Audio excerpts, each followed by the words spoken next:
Over the weekend, a tragic and shocking story. People still talking about it today. An Orange County man shot his terminally ill 88-year-old wife and then turned the gun on himself. He survived.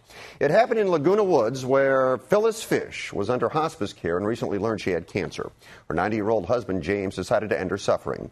Fish, a doctor, gave his wife morphine and then shot her. Our contributors tonight, the editor of LAMetBlogs.com, Ruth Waytz, and doctor of social ethics, Charlotte Laws. Charlotte, I'll begin with you. James Fish will be charged with manslaughter. Do you have any sympathy for him? I have total sympathy for him. I think it's very difficult for us to judge someone unless we have had terminal illness in our family. And it's probably like watching your loved one be waterboarded on a daily basis, and eventually you can't take the suffering anymore, and you say, I'm going to have to do something about it. Plus, this man is a doctor, and she not only had the original problem, but then she was diagnosed with cancer. So as a doctor, he probably had intimate knowledge of what was to come. So I have total sympathy. We have prisons that are bulging at the seams. We don't have room for a 90-year-old man. And as for the right to die, I really feel this is something that should be passed in all states. Currently, there are only 3 states that have right to die: Oregon, Montana, and Washington. And when they passed it a decade ago in Oregon, the opponent said people are going to go hog wild. But only about 150 people have died under this euthanasia law. So I do think it's something that we should go forward with in the rest of the country. And interestingly enough, today in Pennsylvania, Kevorkian, Dr. Death, was doing a speech at a college. And he was talking about, apparently a riveting speech, according to those in attendance. And he was talking about how the 9th Amendment guarantees us the freedom and the right to die if we wish to. And it's something he says that lawmakers try to cover up. They don't want us to know that we have this personal freedom.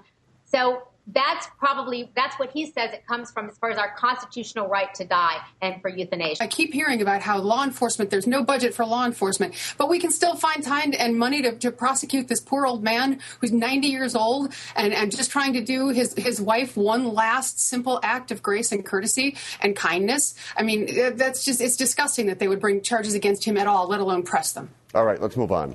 What does it take to become governor? Well, we've learned in this state you've got a shot if you're a celebrity. You've also got a shot if you've got a lot of money. If you would, say hello to Meg Whitman. She is the former CEO of eBay, and she threw her hat into the Republican ring. She started buying radio time 9 months before GOP voters will determine their nominee. Whitman is serious. She's put $19 million of her own money into the campaign.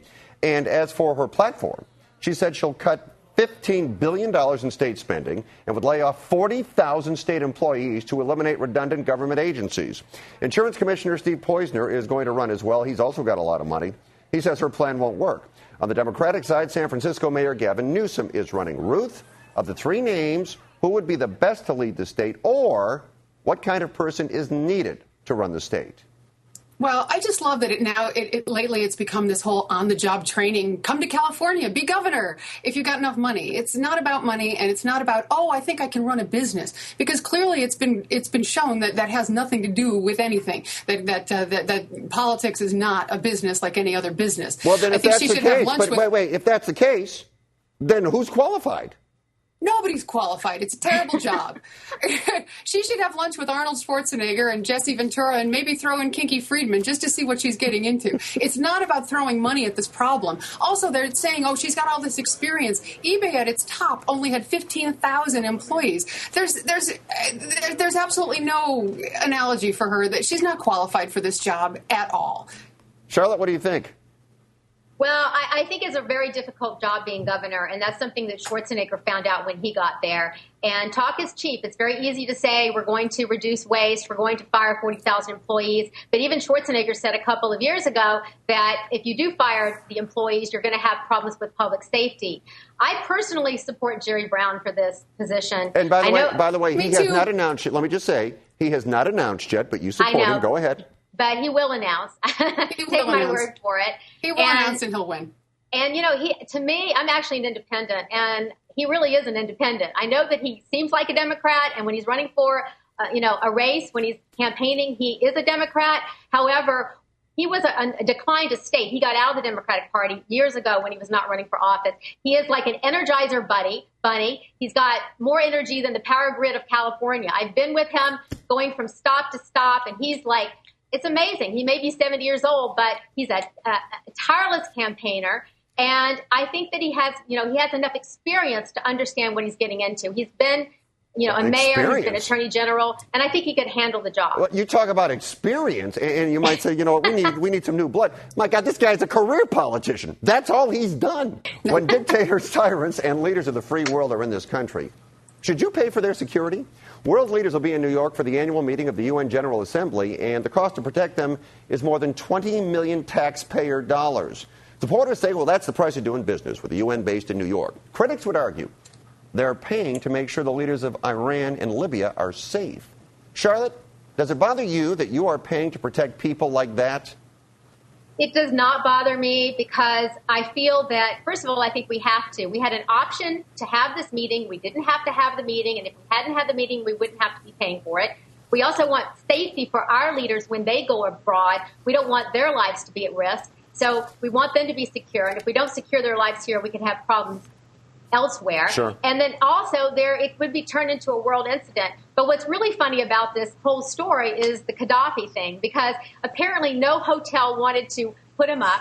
So then he wanted to pitch a tent in Central Park, which I think is hysterical. Like somebody said to him, it's really safe in Central Park. That's where you should be.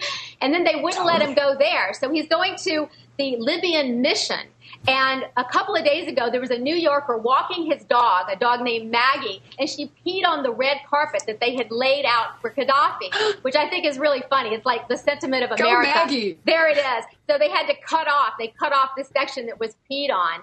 And then Ahmadinejad, apparently his hotel has been announced where he's staying, as if it's like, we want to secure him, but here's the hotel, here's his room number, the key's under the mat. You wonder why they're announcing this if they're trying to secure these people. Ruth, what do you think? Are you pleased with the United States protecting these guys? Are you kidding me? I'd much rather have my tax dollars pay to hire snipers to get rid of these guys. The UN is costing me $500 million a year. And what have they ever done except host a bunch of jerks who want to come here and tell me exactly how they'd like to kill me? Forget about it. Close the place down. Open an IKEA. I don't care about these guys, and I don't care about their security. Behind every successful man, there's a good woman. What do you think of Michelle Obama? How much influence does she have? Apparently a lot. According to a new book, it was Michelle who nixed Hillary Clinton as vice president, asking her husband the question, do you really want Bill and Hillary just down the hall from you in the White House? According to the book, she also pushed the president to adopt his trademark Yes We Can campaign slogan. Ruth, what is the role of the First Lady? How much influence should she have? All right. The role of the First Lady is to have absolutely no official duties. She is the hostess of the White House. Her job is to make sure that people sit next to each other and can be nice at state dinners. That's not to say that women don't have influence over their husbands and throughout the history of the presidency or politics in general. I think this is an opportunity to bash on Michelle Obama, and I don't particularly care for her, but I think that right now I have to defend her because every woman has influence over her husband. Right. And this is a situation where if you like what she's saying, then isn't it marvelous they have such a great working relationship? And if you don't like what she's saying, you're saying, oh, that poor man, he can't get away from that shrew of a wife. So I feel for Michelle in this instance. I don't think she told him who his running mate is going to be, and I don't think that. And that's the thing too. I don't necessarily trust what's in a book just because it's in a book.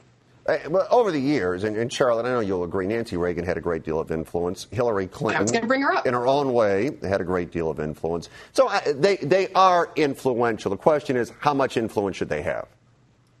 Well, I think wives have a lot of influence over their husbands. And traditionally, what the first ladies do is they take on a particular cause. And so you had the Bush women that were into education. You had Hillary Clinton, who's into healthcare reform. You have Jackie Kennedy, right, fixing up, decorating the White House. And I don't know if Michelle Obama is going to want a larger role. I don't have a problem with the First Lady having a larger role. But what she spent her time with so far is the homeless, soup kitchens, and supporting organic farming. And I think she's an intelligent, classy woman. I have no problem with her. I like strong women in the White House. And, there are a lot of books coming out right now. We have the book about Clinton, where they talk about Yeltsin out in his underwear looking for pizza in Washington, D.C. And you have the Bush book that just came out, how he said that Hillary's behind is fat and how McCain had no chance at winning. And then you have the other book on Edwards and his love child. So you have all these books coming out. So why shouldn't the Obamas have a book coming out about them as well? Well done. Charlotte, Ruth, nice job tonight. Great work. Thank you.